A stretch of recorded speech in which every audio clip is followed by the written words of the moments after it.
We will now call the Plan Commission meeting of July 22nd, 2025 to order. Roll call.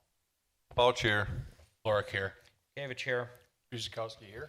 Oldani here. Seifert here. Okay, approval of minutes of July the 8th, 2025. Give everybody a moment to take a peek at them if you haven't already. And if you're satisfied, there's no discussion, errors, corrections, or omissions, you can do a motion. Seifert moves to approve the minutes of July 8th, 2025. Lorick seconds. Roll call, beginning with Steve. Bouch aye. Lorick aye. Gavich, aye. Guzikowski abstains. Oldani, aye. Seifert, aye. Okay. Next we have site and architectural review. These are plans for an installation of roof-mounted solar panels at Sewing by Susie. It's a business at 9867 South Chicago Road. Todd.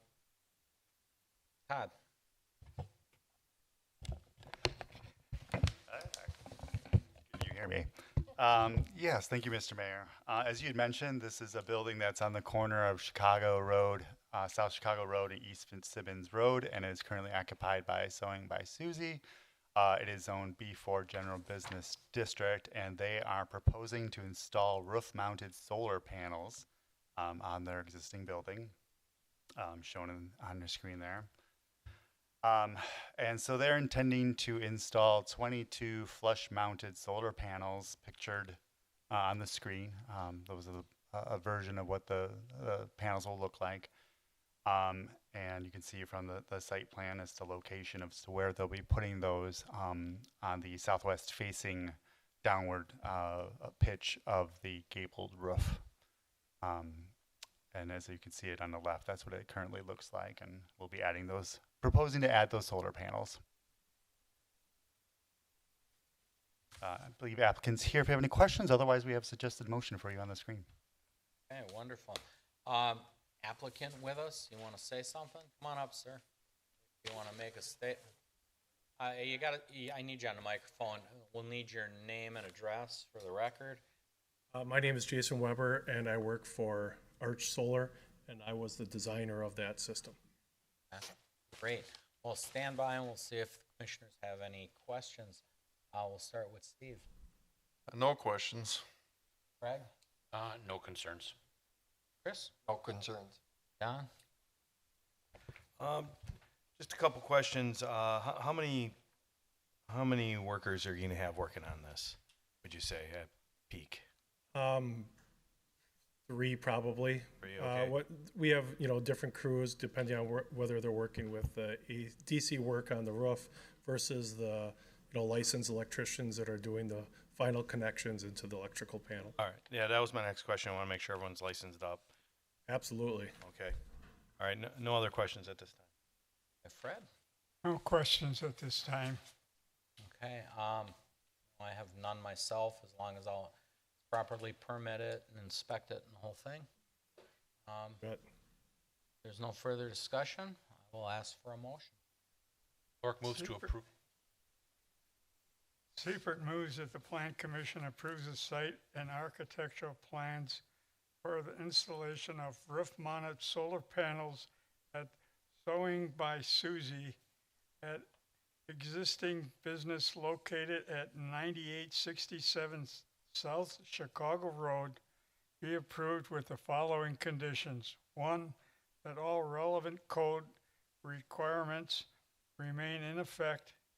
2, that this approval by the Plan Commission shall expire within 12 months after the date of approval if the building permit has not been issued. Lorick seconds. Roll call, beginning with you, Greg. Lorick aye. Gavich, aye. Guzikowski aye. Oldani, aye. Seifert, aye. Bouch aye. Okay, good luck. thank you, gentlemen. Item 5 is review of a certified survey map dividing the property at 4063 East Oakwood Road, and it is submitted by John and Lisa Marshall. Todd? Thank you, Mr. Mayor. So this property is on the southeast corner of Oakwood, East Oakwood and Chicago Road, currently residential. It's zoned RS1. Comprehensive plan designates this as for future use as single-family detached for this area. The applicant is proposing a CSM to divide this property from being one into a total of 3 residential lots. The existing site, as mentioned, is a little over, well, 6.4 acres in size. As I mentioned, there is currently a single-family detached home on the property with 3 accessory buildings as well. As I mentioned, it is zoned RS1, which has a minimum lot size of a ½ acre and a minimum lot width of 90 feet at the front. So they are proposing to subdivide it, again, like I said, into a total of 3 lots, where they would have the 1 lot, which is the furthest west along Chicago Road, being 4.7 acres. It would contain that existing home and accessory buildings, and then creating 2 additional lots to the east, equal in size, both of them just under 1 acre, 0.86 acres each, for the intent of developing them for a single-family detached homes. And if the applicant's here to answer questions, otherwise, we have a suggested motion on the screen. Great, thank you, Todd. Applicant, do you want to say a few words, or you want to wait on questions? They've indicated they'll wait on questions. Kick it off, Greg. My only question is, this is the first time I've seen a CSM with a pond in it. Is there any special consideration that the pond is now between 2 lots? Like, is the maintenance between the private owners of those lots? I mean, it's a wetland natural feature, so it can be, and we were checked with the DNR, and there's no regulation as to that you Okay. can't divide Okay. a waterway like that. Then yeah, no other concerns. It's not a stormwater feature. It's Thanks. Okay, Chris, No questions. Don? Oh, hang on, ma'am. Uh, Let's get through here first, and then I'll have you up, okay? no questions at this time. Fred? No questions at this time. No questions. Ma'am, if you have a question, please come up. We'll need your name and address. My name is Kelly Westner. I live at 4114 East Barton Road. So our property backs up to that pond area. So that would be on the major portions of that lot 1. So we're right at the back of it. And so my question is, what is the landowner planning to do as far as like remediation of the dead trees on those lots? Well, if he chooses to come up and answer, we're really just subdividing the lot. Subject So to it's the- been problematic already Agenda. with property damage.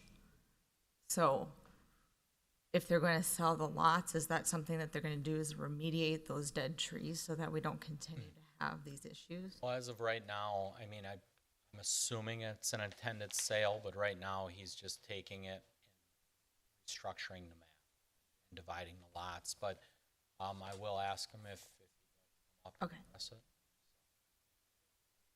Yeah. Identify yourself, please. Sure. John Marshall, 10245 South Camden Court, Oak Creek.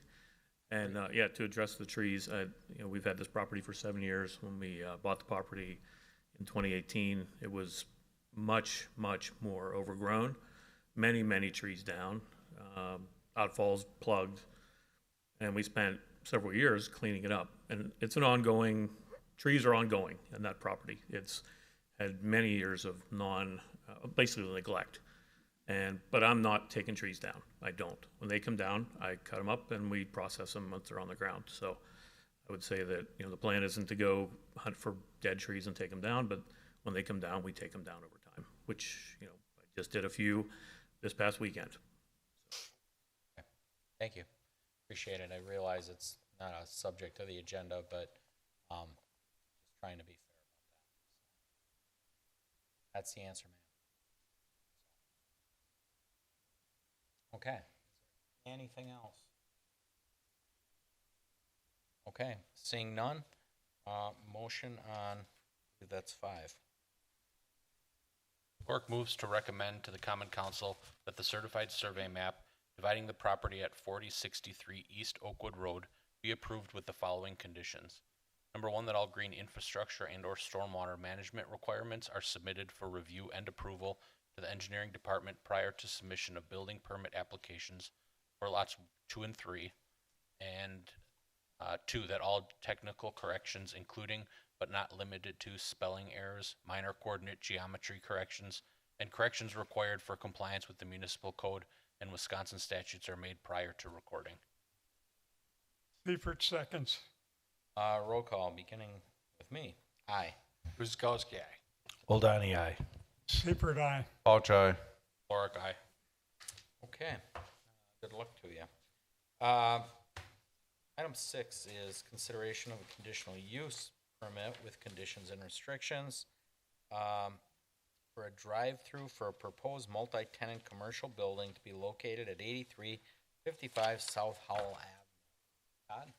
Thank you, Mr. Mayor. So this property, which you may be familiar with, they were back in May before you seeking approval or a recommendation to the Common Council to rezone the property from B2 community business to our B4 general business district. So the property is on the west side of South Howell, south of Forest Hill Avenue.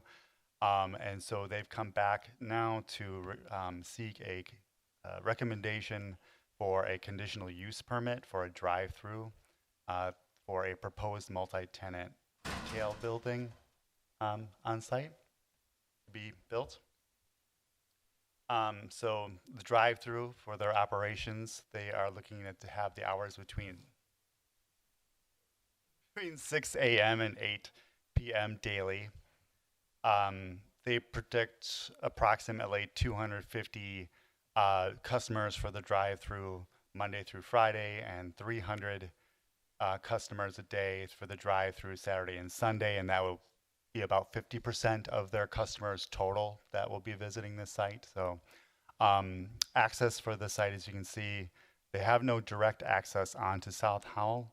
Rather, they will be utilizing a shared access, which already is recorded on the driveway that serves the lot to the west of them, back behind.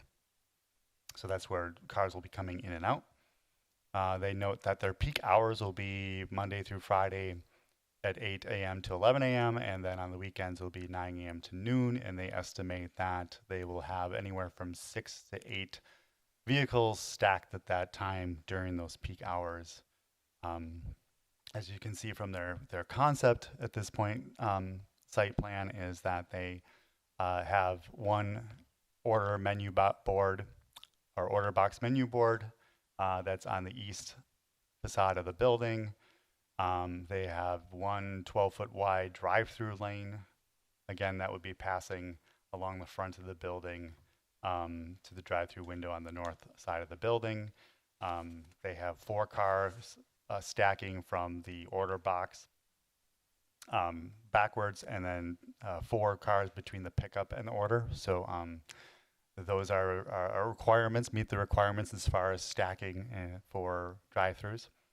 And they also have a 10-foot wide bypass lane, again, a requirement of our code. As far as some particular conditions and restrictions, of course, they will need to meet all the drive-through accessory use standards per section of our code, and also that they will be limited to their hours of operation for the drive-through to be between that 6 a.m. and 8 p.m. time period. If needed, I have review criteria, again, which I show regularly for conditional uses. Otherwise, I have a suggested motion on the board, and I believe the applicant may be here for questions as well. But it also should be stated that if they do get their conditional use, they will be needing to come back for site plan architectural review before they can be issued any permits. And well, of course, they'll have a public hearing, Common Council for the conditional use, September 2nd. September 2nd for the conditional use. So after that, if they get their Common Council approves it, if you're recommending the approval and they approve it, They would have to come back for site plan and architectural, so that will be, those issues, more issues will be addressed at that point. Thank you, Todd. Applicant, I'll give you a first word if you'd like to make a statement. Need your name and address. Yeah, my name is Dylan Tarr, 8650 East State Road 32 in Zionsville, Indiana. Representing the project, we don't have any issues with any of the conditions, and we're happy to answer any questions. Okay. Just kick it off. Chris, you want to start?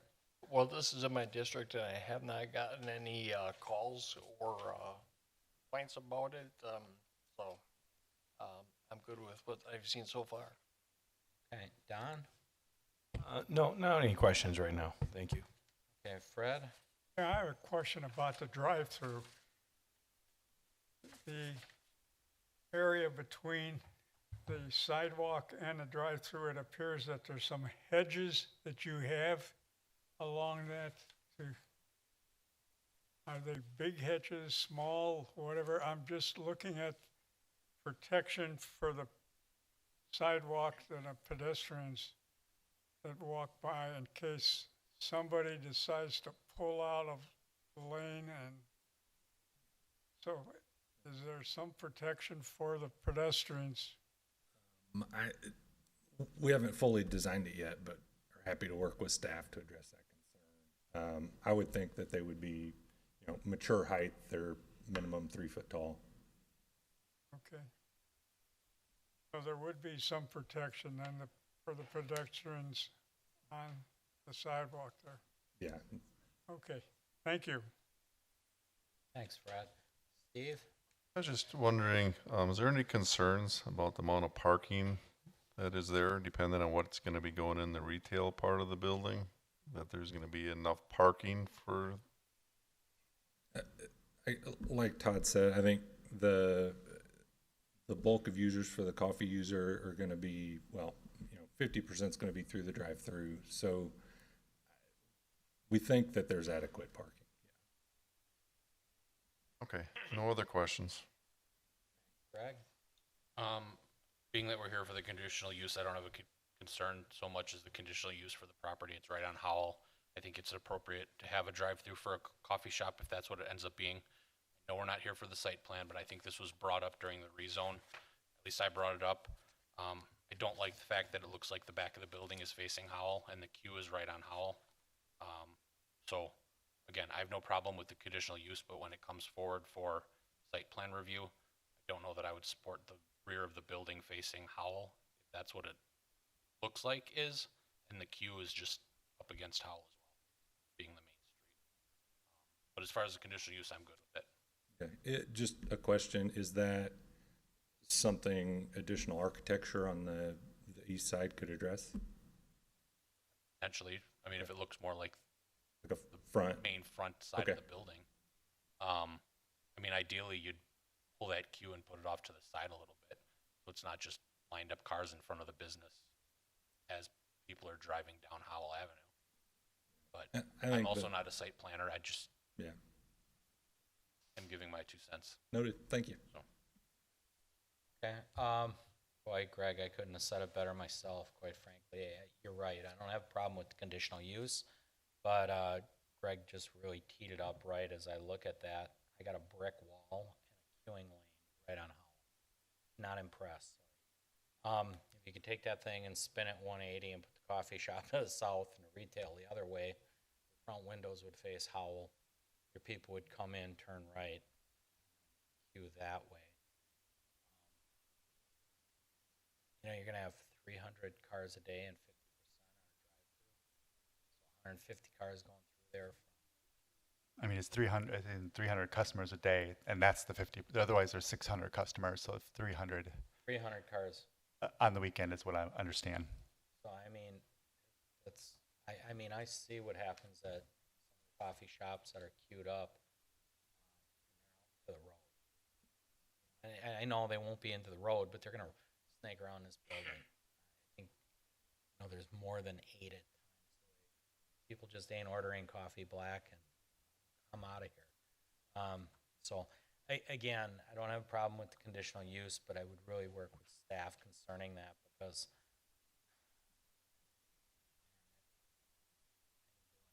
if you look at the buildings up the way where Max is, strip malls north of the top, you know, they're glazed on. The front of the buildings face Howell. They're glazed on both sides. But I am getting off topic, so just We'll take it. We'll take said it. it better than me tonight. Appreciate it. Oh, okay. Any other discussion, guys? Okay, seeing none, motion. Oldani moves that the Plan Commission recommends that the Common Council approves a conditional use permit with conditions and restrictions for a drive-through for a proposed multi-tenant commercial building to be located at 8355 South Howell Avenue after a public hearing and subject to conditions and restrictions. Seifert seconds. Roll call, beginning with Chris. Guzekowski, aye. Oldani, aye. Seifert, aye. Bouch, aye. Lorick, aye. David Chai. Okay, thank you, Thank you. sir. Item 7, consideration of a resolution to adopt an amendment to the City of Milwaukee's 2020 Comprehensive Plan. City of Milwaukee. I'm sorry. S- I didn't mean to do that to Oak Creek. City of Oak Creek. Let me start over. Resolution to adopt an amendment to the City of Oak Creek's 2020 Comprehensive Plan land use category from mixed use to multifamily, single-family detached, and single-family attached for the properties located at 7332, 7412, 7430, 7478, 7546, 7610, 7628, and 7640 South 27th Street, from mixed use to commercial properties for properties located at 2500 West Drexel Avenue. Just a little housekeeping here. As you do the resolution, you can, all the tax keys are listed, and there are multiple tax keys. So you can really just spin around and say tax keys as listed, whoever does the motion. So with that, I'm gonna hand that over to Christie. Thank you, Mr. Mayor. We can go agenda item. This seems overwhelming. There are 10 agenda items coming up here that are all correlated. Can't talk about one without talking about the other. And I do have the slides in such a manner that we can make the motion. I can describe a particular agenda item and then we can make the motion. I think that we can get by doing that without necessarily having to do a presentation for the whole thing. But to kick off, actually, I would like to first start with offering a quick presentation of the developers so they can introduce themselves, and then I'll get into the technicality and the actual agenda items. So I would like to introduce, there's representatives from, it's a combination of Wangard Development and Seatman Realty. They are joined together as a co-applicant for this particular project. So with that being said, I'm going to quickly turn it over to them. And down advance. Thank you. Matt Maroney, 1200 North Mayfair Road in Milwaukee is the address. John, you want to give your address? John Seatman, West 240 North 1221 Pewaukee Road, Waukesha. We're excited about the opportunity. We were here before you for a concept plan review and appreciate the feedback that we received thus far. Since that time, we've been busy working with the city staff and have had a great experience working with them to kind of work through the details. This is a large project. It's a complex project. There's a lot of things involved here, as you'll see when Christy goes through the kind of the technical part of the presentation. So just a quick reminder of who we are. So we are a developer. We do many asset classes, but kind of going into the future, really specializing in apartments and industrial buildings. And then we will also do retail, a part of a larger project, which this is. And we've done a similar project, large project in Oconomowoc. And so we're excited about this because we think that will build off the momentum for that project as we go forward.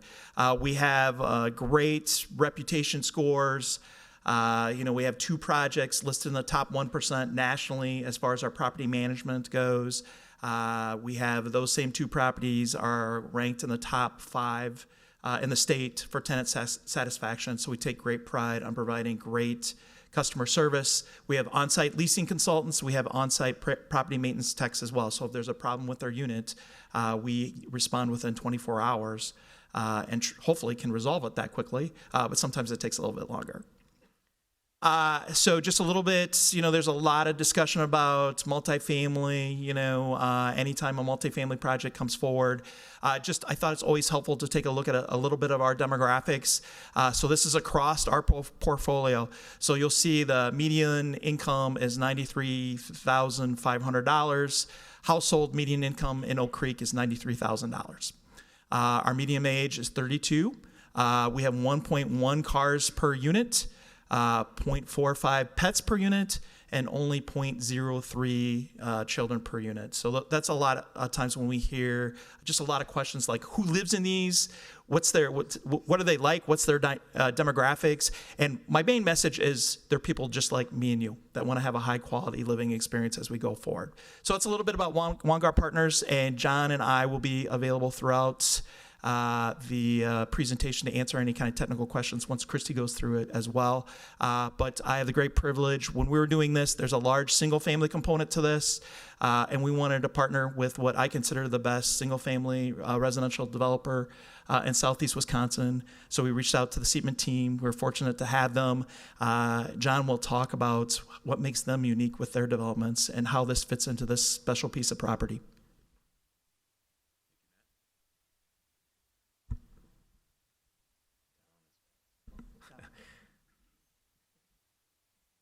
Thank you. I'm John Seatman, and I'm here to represent our family business. We've been in the development business for over 80 years. We're now in our 4th generation, and we have got our reputation from building conservation subdivisions primarily, but we develop properties of all types.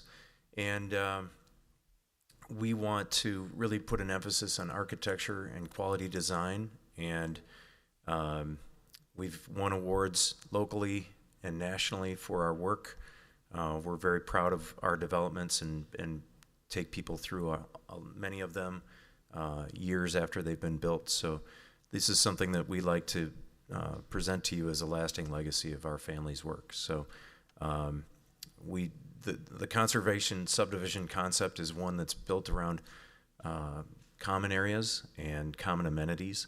And these common amenities that we're proposing for this project, we'll get into those in more detail at a later date, but they would typically be little pocket parks, paths, paved trails, lots of landscaping, and an image that would be thematic throughout the project. So with that, I'll turn it over to Christy.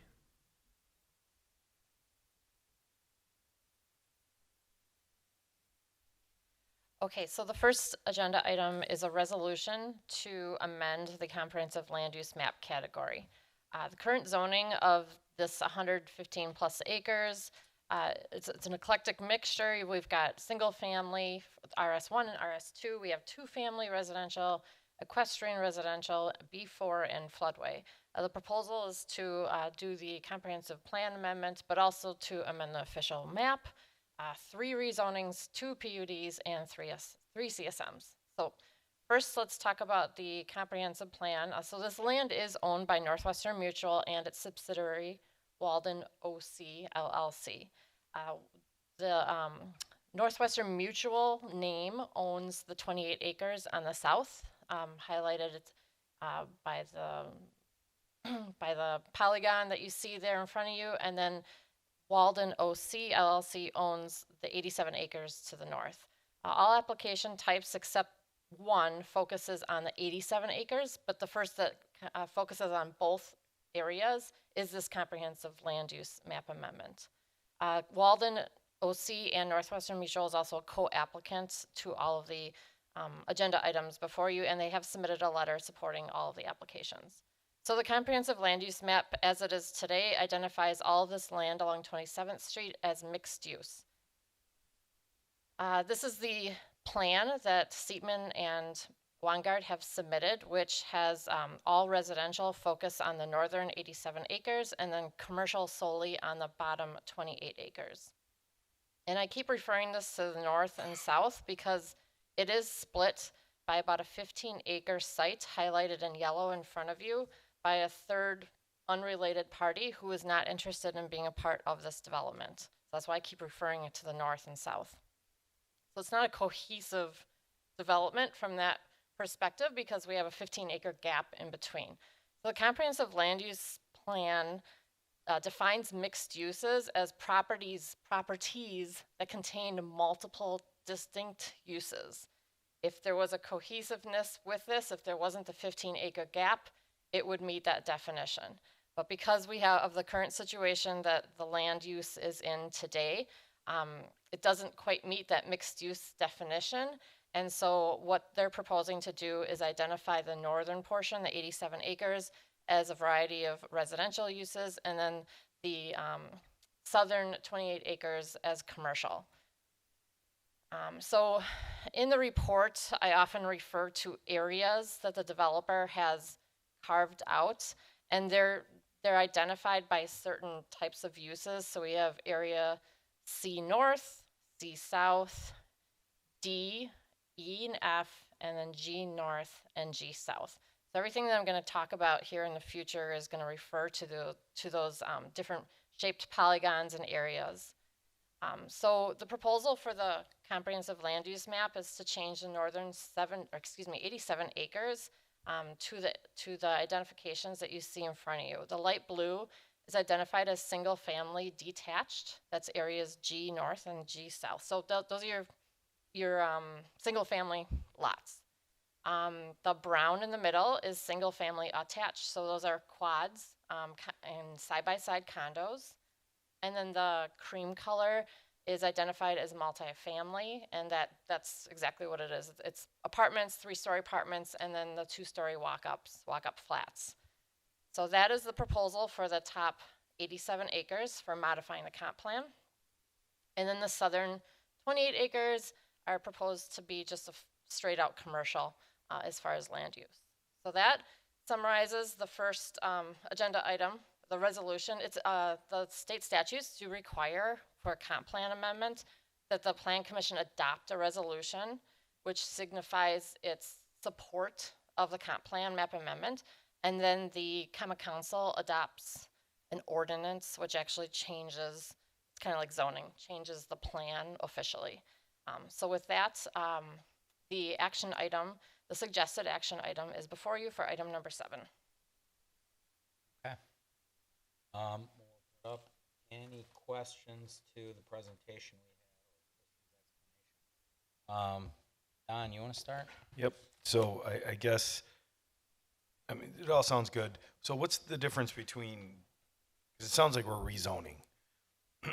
So what's the difference between rezoning and a change, adopt an amendment to the comprehensive plan?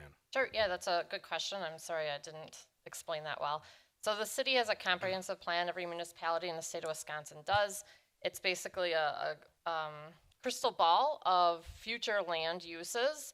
It's not law like zoning is. It's a guidance. So when a developer or property owner wants to rezone a parcel, that rezone must meet the land use that's identified in the city's comprehensive plan.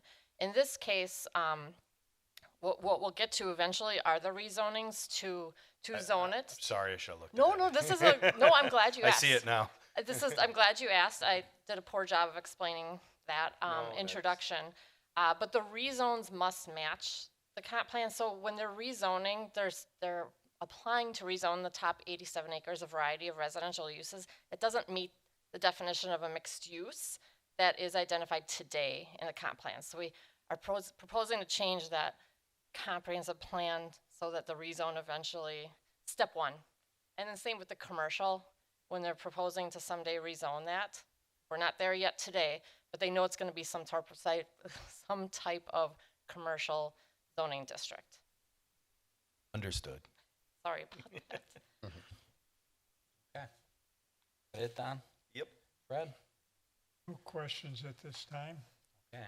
Steve? No issues with this, no questions. Greg? No concerns with the comp plan update, which is this item, so. Yes, I agree. No, no concerns. And I do not either regarding the comp plan. Move through this. With that, motion on item 7. Oldani moves that for the approval of a resolution to adopt an amendment to the City of Oak Creek 2020 Comprehensive Plan Land Use category from mixed use to multifamily, single family, detached, and single family attached for the properties located at 7332, 7412, 7430, 7478, 7546, 7610, 7628, and 7640 South 27th Street, and from mixed use to commercial for the properties located at 2500 West Drexel Avenue with the tax keys as listed. Guzekowski will second. Roll call, beginning with Don. Oldani, aye. Seifert, aye. Bouch, aye. Lorick, aye. David Chai? Guzekowski, aye. Okay. That will get us to item 8. That is an official map amendment affecting the parcels located at 7332, 7430, 7430R, 7478, and 7478R South 27th Street, and 7465 South 13th Street, 1930 West Drexel Avenue, 7546, 7610, and 7640 South 27th. Christie? Thank you, Mr. Mayor. I also should have precluded the previous item with all of these agenda items are going before the Common Council for consideration. A public hearing will be held September 2nd. So all of these recommendations are a recommendation for Common Council, but there will be a public hearing and the opportunity for the public to speak on September 2nd for every agenda item on this evening. So for this particular agenda item, it's to amend the official map. So the City of Oak Creek, as we've had some recent applications, has this, I'll call them faint official map street pattern. It's not right of way. It's again, the city in maybe the 60s or 70s identified here would be a good road pattern if and when this area is developed. So considering that South 27th Street is a major highway, state highway, the future roadmap for this area owned by Northwestern Mutual, a street layout was designed as you see here in the light blue, which gets traffic off of 27th Street and keeps it within a development. Well, the pattern doesn't meet the development that's proposed today. It's 115 acres. It's a far stretch for that road pattern to meet some sort of development that is forthcoming. But the land that is impacted by the official map amendment is highlighted in purple, owned by Northwestern Mutual, and then highlighted in green, owned by Milwaukee County Parks. So the street pattern you see here in front of you, the pink, magenta, and the dark blue, that's what exists today. What the proposal is to erase the pink, because it doesn't fit the pattern of the development proposed, to leave the blue, and the blue on the very northern end is actually on a completely different parcel. What the intent was to connect some sort of development in this area to the vacant parcel to the north.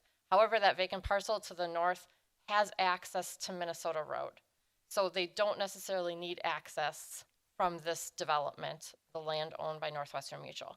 So that's just gonna stay as is, the blue on the north. The blue on the south does go through the 28 acres that will be commercial, and it goes through that 15-acre parcel of the third party that's not participating in this development. There's no application to adjust that street pattern. It's just gonna stay untouched. Per the street pattern that stays untouched, they in theory still would have access access to 27th Street if, with the roads as it's laid out today. However, As we will see in the future with a preliminary plat, when the single family, the 97 lots are laid out, there will be another opportunity for that 15-acre site to connect to the north through the single family roads. But for now, that's not being touched. What's being proposed to, as new, is the green area in the middle, and that is a really important route. You may recall from years past when IKEA was developed, IKEA did provide an easement to continue IKEA Road to the north and connect to the very eastern edge of this green line, and then continue west through Milwaukee County Parks parcels.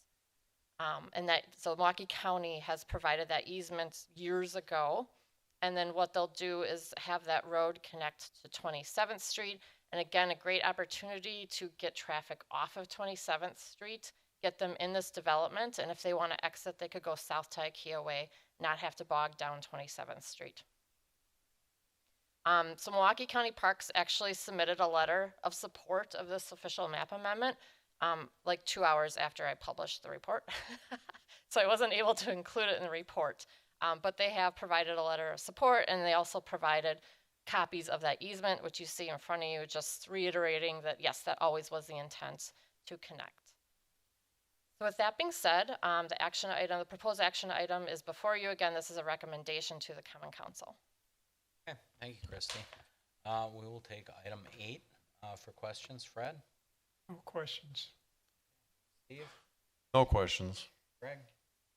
On the official map, if we vacate the roads in pink and add that green road, is there any, do we need to add the roads in the development itself, or will that be done at site plan or something similar to that? Yeah, that's a great question.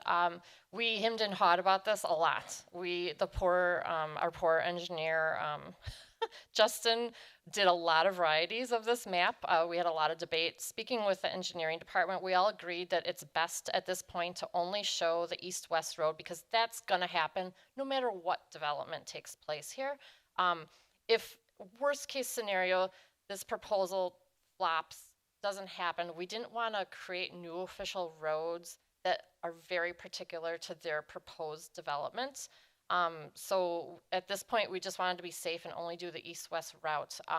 They will, through other means, like the preliminary plat, dedicate right-of-way in that process and potentially other processes. Otherwise, there will be a variety of private roads in this development as well.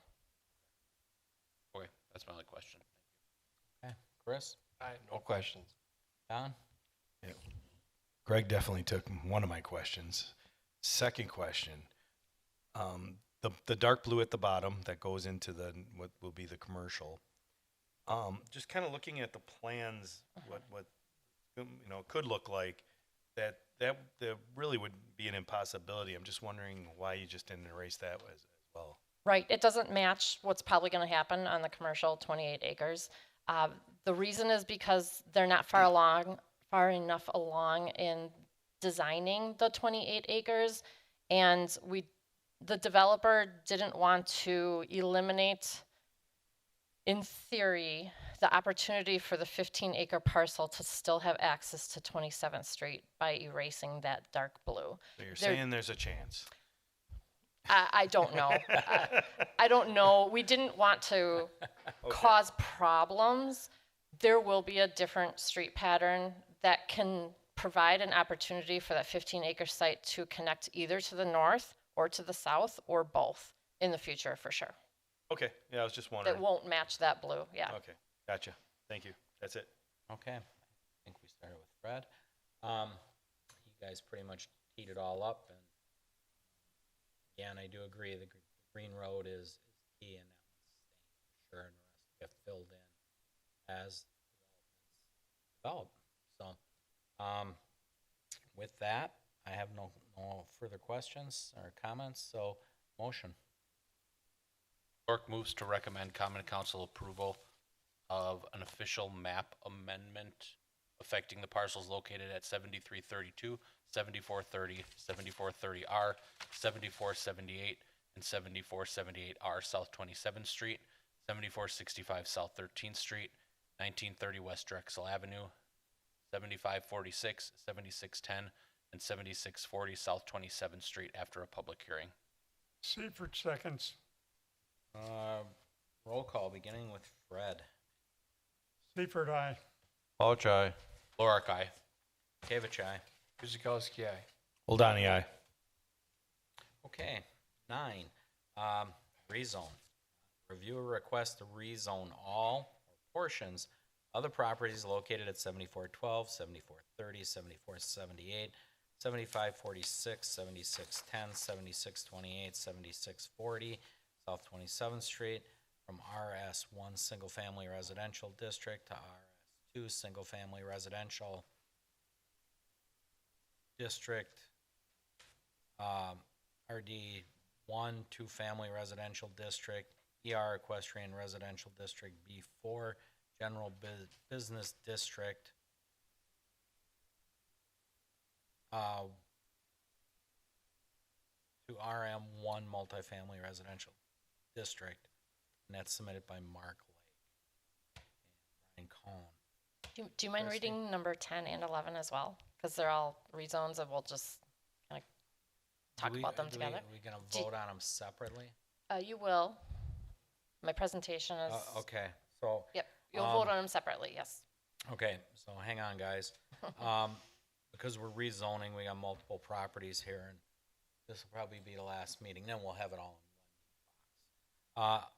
Then item 10 would be another rezone, and that would be to review a request to rezone all or portions of the properties at 7332, 7430, 7478, 7546 South 27th Street from RS1 Single Family Residential District, RS2 Single Family Residential District, and B4 General Business District to RD1 Two Family Residential District.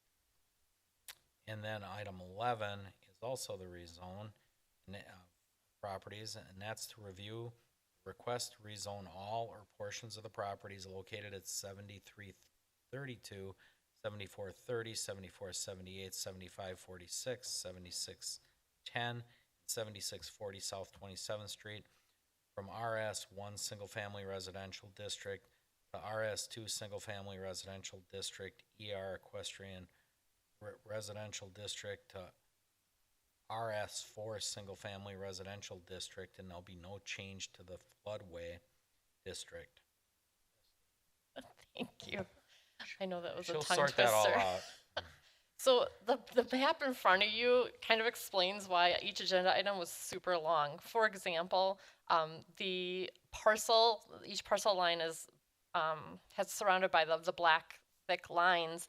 And for example, that one right smack in the middle is zoned B4, RS2, and RS1. So we had to list, and I don't know why the lines are the way they are. They don't follow parcel lines. Someone did some squiggliness, but anyways, it is what it is. There's a lot going on with existing residential, and so the proposal is to, again, let's focus on, the proposal follows these area lines, because these area lines will eventually be the certified survey maps. We, again, hemmed and hawed which agenda items should come first, second. We didn't want to do the CSMs carving out land, because if we did that first, then you're carving out land as they're zoned today with a whole slew of like 3 or 4 zoning districts per parcel.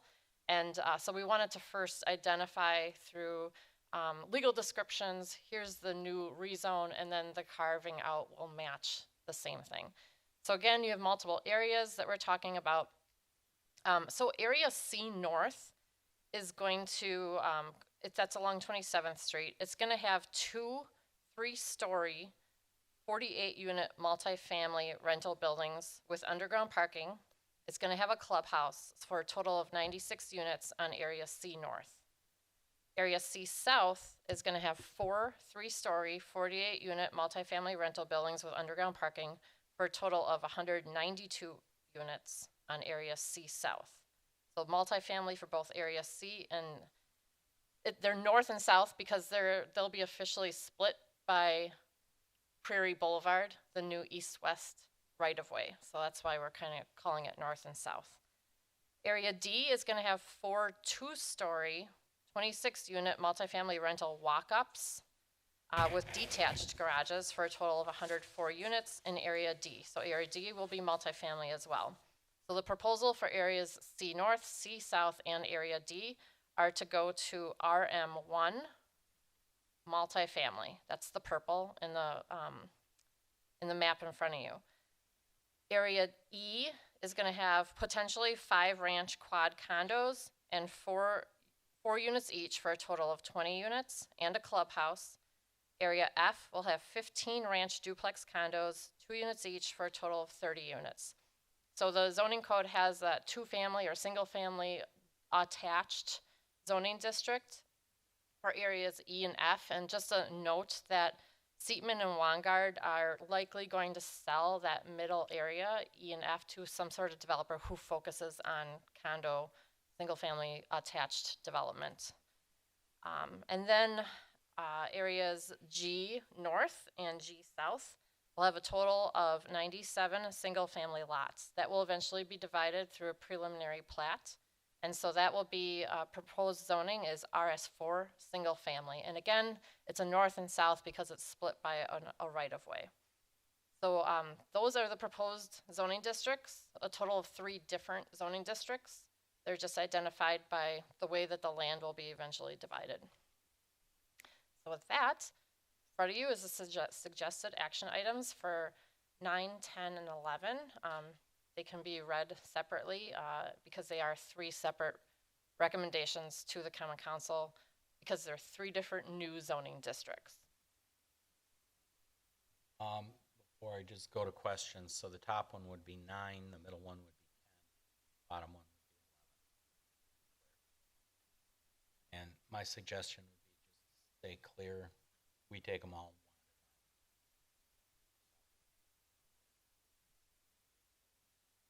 I would take them separate votes. So we'll start with Steve. You want to start us off, Steve? Questions? I really don't have any questions. Okay. Greg? No questions. I think you explained and with the visual aid, you explained the rezones, so no questions. Chris? No questions. Don? No questions. Fred? No questions. I have none either. So if somebody'd like to make that motion on the top one, which would be for item 9. Take 9.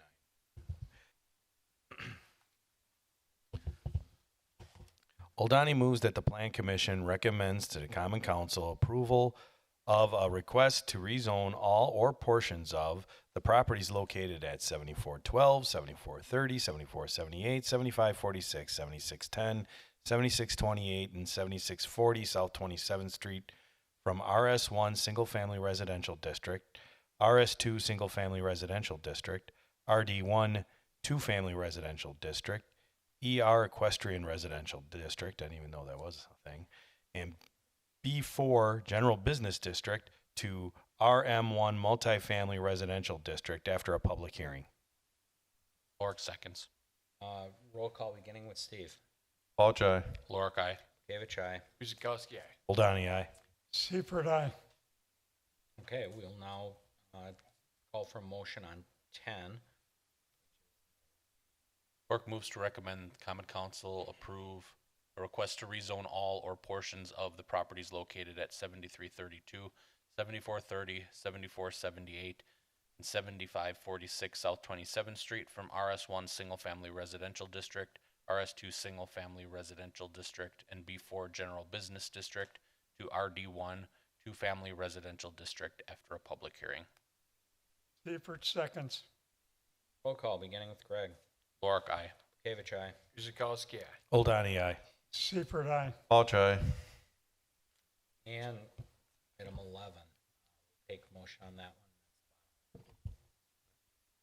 Good turn again. Oh, go ahead. Oh, I'm just going to say, Seifert moves that the Plan Commission recommends to the Common Council approval of a request to rezone all or portions of the properties located at 7332, 7430, 7478, 7546, 7610, and 7640 South 27th Street from RS1, Single Family Resident District. This RS2, Single Family Residential District, ER, Equestrian Residential District 2, and RS4, Single Family Residential District. After a public hearing. Clark seconds. Roll call. Gavich, aye. Guzekowski, aye. Hold aye. Seifert, aye. Vouch aye. Lorick, aye. Okay. Item 12, review a request to establish, rezone all or portions of the properties located at 7412, 7430, 7478, 7546 South 27th Street, the Planned Unit Development Overlay District, PUD, for a proposed multifamily residential development. Thank you. So these agenda items numbers 12 and 13 are requests to establish two planned unit development districts. So the City of Oak Creek's zoning code has a PUD, as most cities do. It's an overlay. So you have your base zoning, which was just recommended for approval, 3 different zoning districts. You got your base, and then you have an overlay of a PUD potentially. So the planned unit development district, I'm not going to read verbatim here, but the purpose is to allow some flexibility. A development is not going to meet the bulk requirements or other aspects and requirements of a particular zoning district. In this case, I highlighted 2 purposes that this application is meeting. It's to stimulate creative approaches to development and to provide more efficient uses of land. So what they're proposing here are, again, 2 different overlay, and it's the first overlay, I'll call it, is Area C North. That's the kind of left along 27th Street, right above Prairie Boulevard. And then the second area is Area D, which is the 2-story stack flat development. So the reason they're asking for the multifamily on the 27th Street area is because of some definitions that we have in our zoning code. We have the definition of dwelling multifamily building, and we have a definition of dwelling multifamily complex. So as you see in front of you, the definition of dwelling multifamily building has a limit of 12 units per net acre for density, whereas a complex allows a more dense area of 16 units per net acre of lot area. So again, asking for the flexibility where there are only 2 buildings in that area C North, and that with the fact that there's only 2 buildings, it meets the definition of multifamily building. A complex requires 3 or more buildings. So it doesn't meet the definition of complex, which allows a little bit more density. But the intent is the same with the proposal. And as you may recall, the Area C North also has the clubhouse for those apartments. So what they're doing is they're asking for density in Area C North of about 15.47 units per acre because it's a smaller lot. It's not as big as the RM1 multifamily Area C North. They just didn't have as much land to play with. They're only putting 2 buildings there where they're putting 4 on the south, but the 4 has more green space available for it. So hence they're asking for an increase in density of up to 15.47 units on that particular parcel. They're also asking for flexibility. Our code requires that the main entrance to the multifamily building shall face the primary street. Well, that's 27th Street, and the way that this is going to be laid out, there's a parking lot in between the 2 buildings. They're going to face each other. So they're asking for some flexibility with that particular language. And then also the accessory use standards in our code have restrictions for size and height. Well, the clubhouse is going on this particular parcel, and the clubhouse is an accessory structure. So they're asking to increase the allowable size of an accessory building from 1,200 square feet to 5,600 square feet to accommodate the clubhouse and also to accommodate a maintenance building that's necessary on that particular parcel. They're also asking to increase the allowable height from 20 feet to 24, again, because of the clubhouse. And then it says allow the code does not allow an accessory building to face the front property line. Well, it's going to be 27th Street. Well, this is a clubhouse. It's going to be a really nice looking building. It's not a shed. It's not your typical accessory structure. So again, asking for flexibility with that particular verbiage in the code. Now to focus on the two-story stack flat walk-up apartments in the middle of your screen with that blue hatched area. So this particular PUD request, they're asking for parking requirements to be not as stringent. So Vanguard is a really sophisticated developer and very prominent in the Milwaukee area. They know their clients, they know the tenants that live in there, they know the habits as far as the number of cars that are actually used on their properties. So the code requires that one enclosed parking space be provided for every dwelling unit. They're asking for a request to reduce that to one enclosed parking space for every 58% of available units. So in other words, not loading the site with tons of detached garages, because they know historically that the number of tenants that the tenants aren't going to require or demand as many car parking as maybe what our code suggests that they would. So again, that's based off usage of similarly designed walk-up buildings, apartment buildings, and also just history of their tenants. The second request is our code requires a maximum of one curb cut per street frontage, and just the way that the site is going to be laid out, they do anticipate the need of requesting 2 curb cuts. Again, just very unique site layout. It would be separated with the city minimum separation of 300 feet. And then once again, they're asking for accessory use building increase. So the code requires or limits it to 1,200 square feet. But on this site, there will be the detached garages. So they're asking for 8,000 square feet to accommodate 2 2,900 square foot 10-bay detached garages to serve for the 4 buildings, and then also a 2,000 square foot maintenance building, and then increasing the height from 20 feet to 24. So with the PUD request, again, it's establishing an overlay district.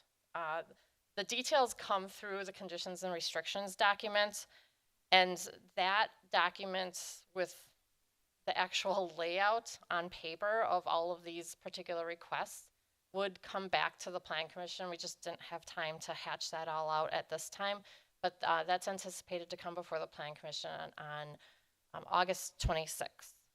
And then the applicant would be available at that meeting as well. So with that, the suggested motions, and timing-wise, those conditions and restrictions will be squeezed in before the public hearing on September 2nd. So it will not delay the project in any manner, the fact that we're bringing the conditions and restrictions back. So with that, these suggested motions are in front of you. Okay, thank you.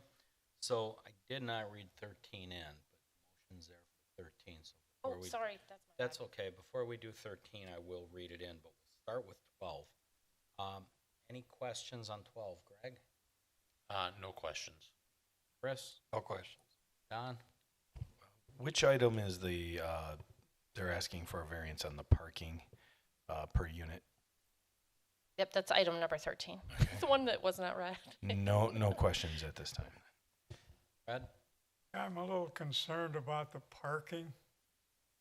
I see some problems down the road, not so much for a single or apartment, I mean a single, but I just see some problems down the road for parking. We'll leave it at that. Okay. Yeah, per unit, they're going 1.1. What is it per unit? 58% instead of 1-to-1. Sorry, that's on item 13 or 12? It is. So yeah, okay. Do you want to read? Sorry, that's for item 13. Well, let's just kind of stick to 12. Okay.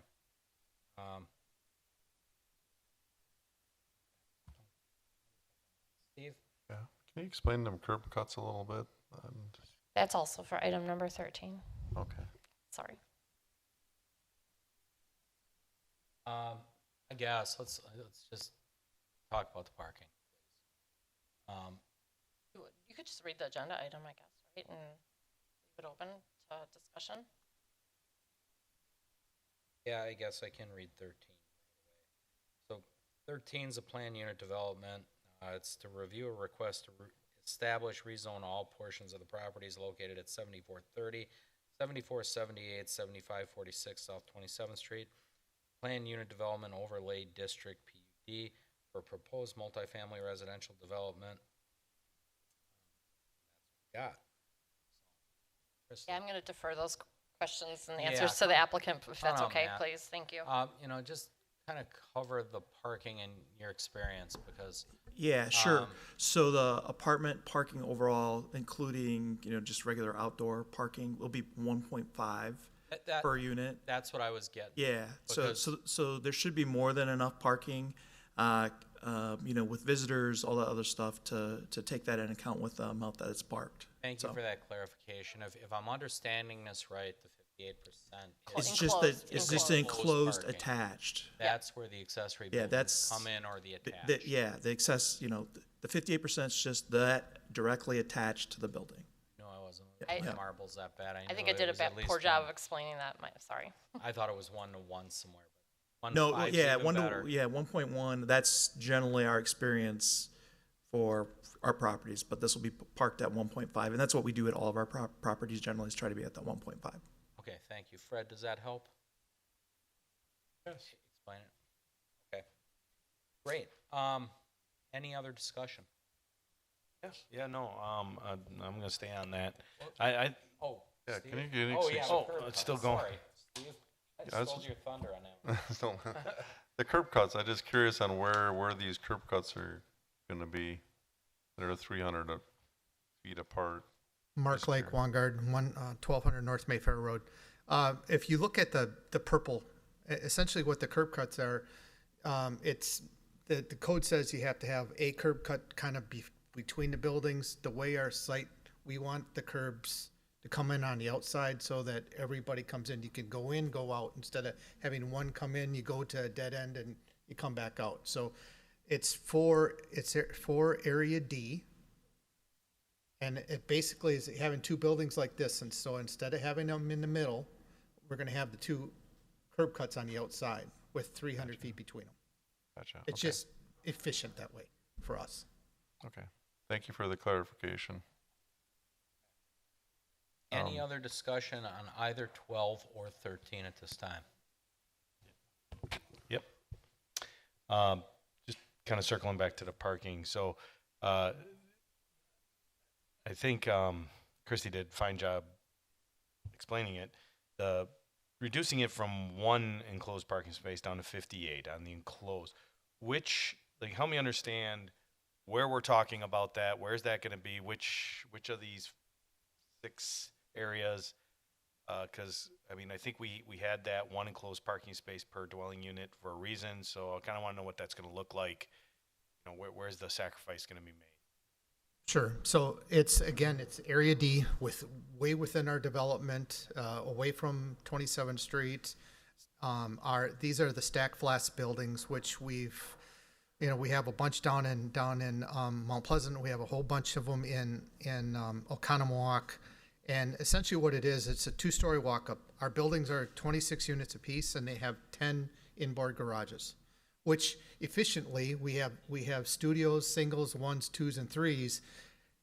People that live in the singles and the studios don't like parking. They don't want garages. They don't want to pay for them. So that's why the building garage itself usually is there to accommodate 2 bedrooms and 3 bedrooms units. And if somebody else wants one, we have 5 units of the 10 bay garages that we're talking about. 5 goes to each building. So we have 15 units that are enclosed per 26 unit building, which is the 58%. We still have parking on site, and it's all between our buildings, and nobody can see it from the outside. But it's some people just don't want to have enclosed parking, and it's been the trend. We find that we have vacant garages in a number of our developments that nobody's renting because they don't want to rent. So we don't want to build them if nobody's going to use them.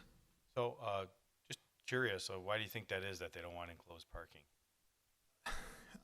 Some people don't have cars. Some people, and they're just trying to reduce the price of their monthly statement, where they're paying extra for a garage, or they're not paying for a parking spot, but they're paying extra for a garage. Goes down from on built with attached to the building to an attached detached building versus a parking space they could save. I don't know that the number is $50 a month or $75 a month.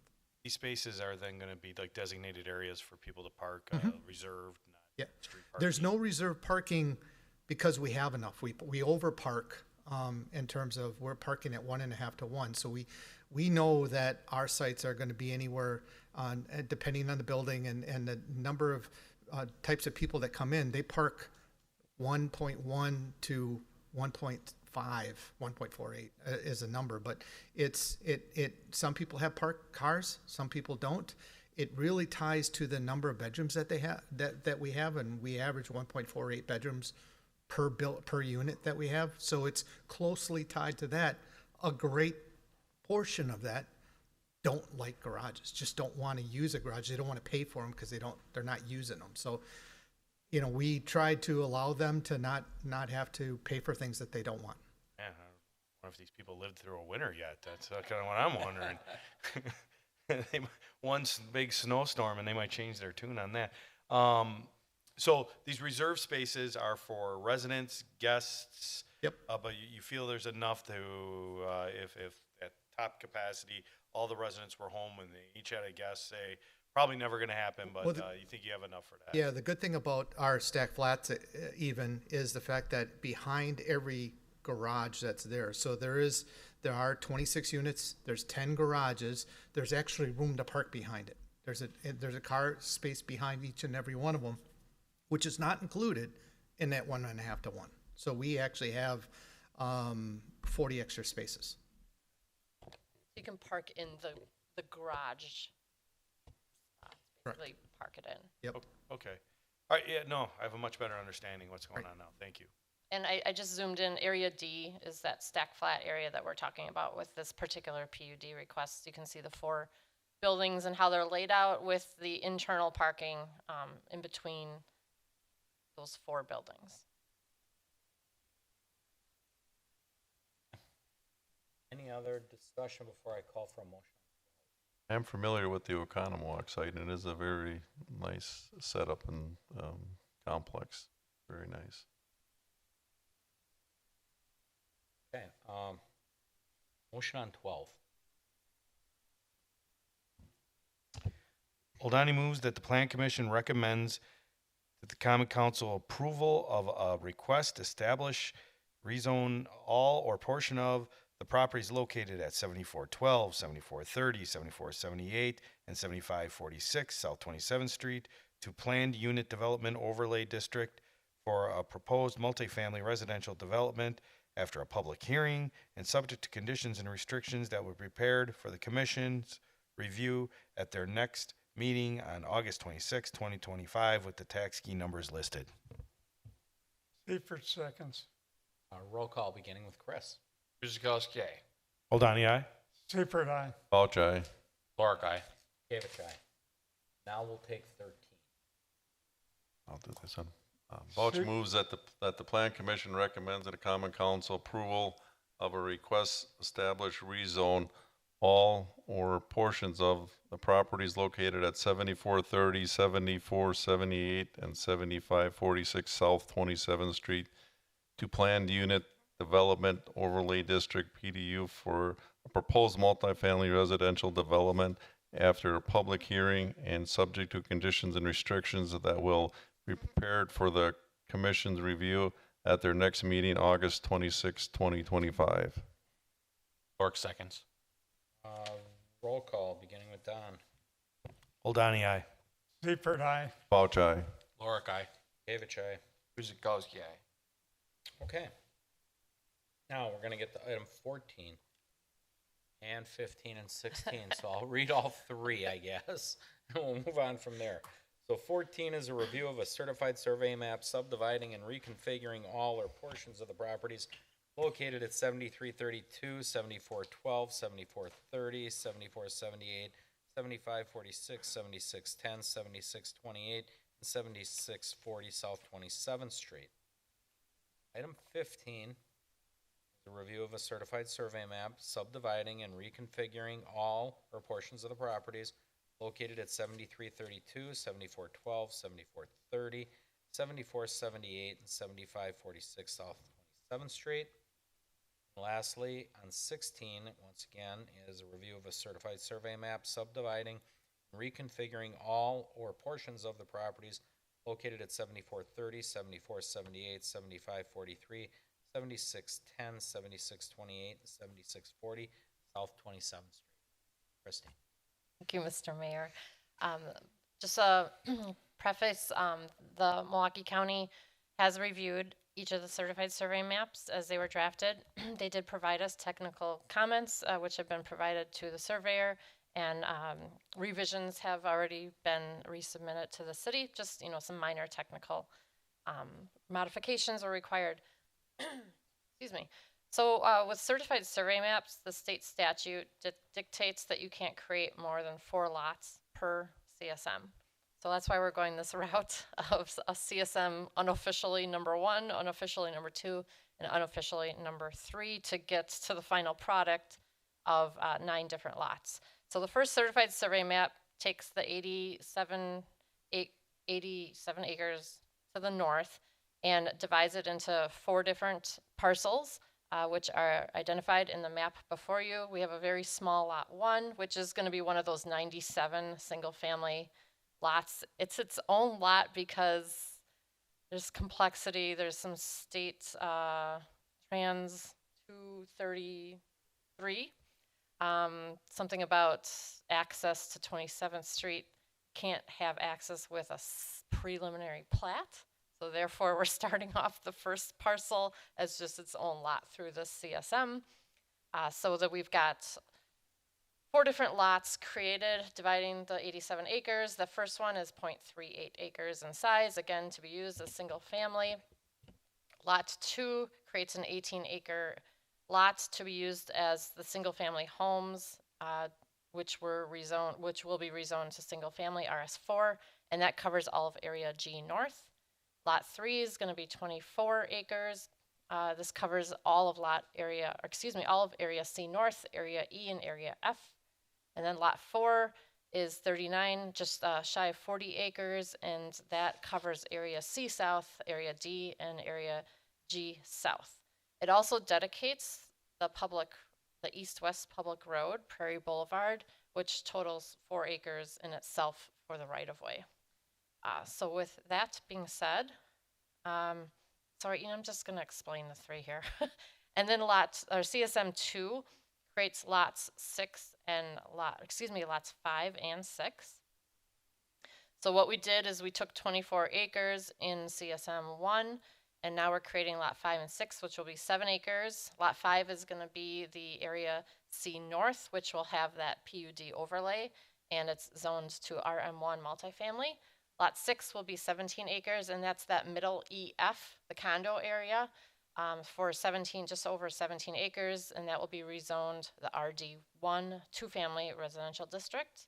And then the third certified survey map takes care of the south of Prairie Boulevard, creates 3 lots. So it took the 38-acre parcel of CSM 1 and is dividing that into lots 7, 8, and 9. Lot 7 is not going to be further subdivided. It will be rezoned to the RM1 multifamily, and that's area C South. So that's its final subdivision. Lot 8 is also the final subdivision, and that is going to be the PUD with the stack flats, the 2-story stack flats walk-up apartments. That will be rezoned RM1. And then Lot 9 is the remnants of the single family area, G South. that will be further subdivided at a future date with a preliminary plat, and that will be 16.5 acres in size.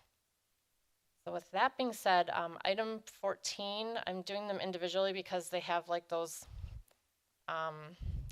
sub conditions for each CSM, the technical errors, easements, that kind of thing. So I have item 14, suggested motion in front of you.